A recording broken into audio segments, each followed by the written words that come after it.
Programang ito ay rated SPG. Striktong patnubay at gabay ng magulang ang kailangan. Maaaring may masiselang tema, lengguwahe, karahasan, sexual, horror o droga na hindi angkop sa mga...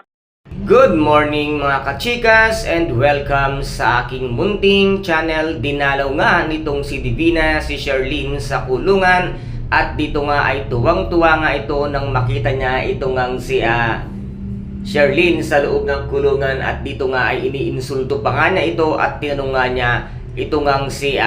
Sherlyn na guilty or not guilty at sinabi nga dito nitong si Sherlyn na not guilty at dito naman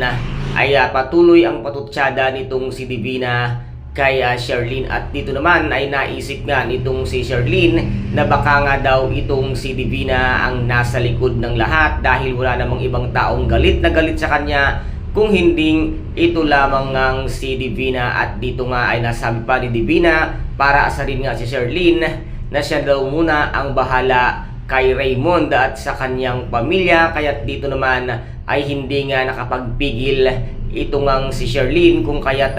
nahablot niya ang buhok nito ngang si Divina at nabigti niya nga ito na halos hindi alam ni Divina ang kanyang gagawin dahil sinabi nga nitong si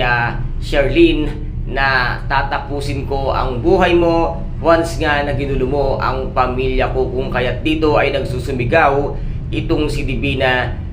sa takot na ginawa nga sa kanya nito ngang si Sherlyn at dito nga ay nagsusumigaw itong si Divina na guilty yan na siya ang kriminal at siya ang killer.